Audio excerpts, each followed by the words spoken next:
ओ दादा ओ गड़िया ना खत हो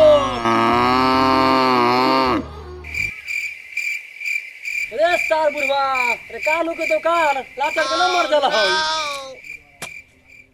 अरे मखना रे तू जल्दी से ना गैया कुट्टी दे के जो तनका दतुन काटला की सरकारी नौकरी लगवा देलक ह जैसे हमारा ड्यूटी पर लगा देवले सार तो चूल्हा और पानी में डूब के ना मर जाला है 12 हम झेले थे।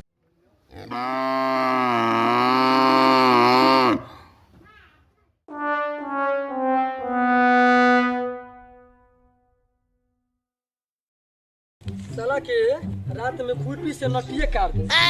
वैशाली जिला में मेला लागल है।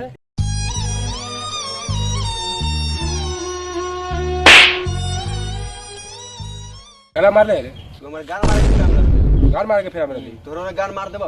अबे साले बढ़िया मुचनवा चल कहां दोतों काटे ए आकाश लगल हो ए हगिए बात में चल ना हां चल पहले दोतों काट के लगा जोर से लगल हमरा नौकरी लगवा देलू घाट ले बता चल बुढ़वा कथी के नौकरी लगा देलू चल पहले आवे ले चल हगिए बात। अरे गुकट्टा खुपी से दतुन कर जे। अरे झाड़ थोड़ा छिले के ऐसे रिजल्ट लावे के रे मोरचनवा सही बात चल रहा ये ढोड़िया के ना आंख में गोबरा छेड़ दे। चल चल चल चल चल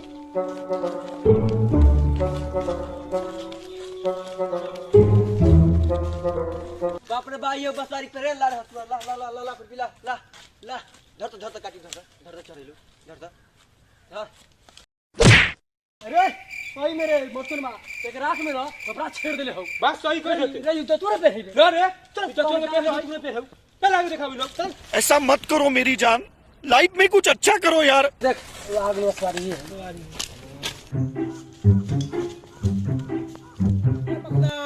ना पता हाउ के कर बसवारी से कट्टा के गार फाड़ देते टेंशन ना ले बोलना तो समझ ले मोरचनवा रे खुरपिया ला झाड़ जैसे चढ़ गेले का ले खुरपी देखिए बच्चा उच्चा करता गालू फरा जत हूं गारे ना फरत आई कोई बात ना है फेंकना डॉक्टर से टाका मरवा ले भाई।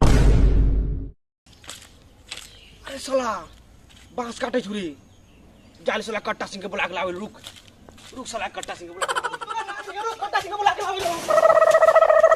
लावे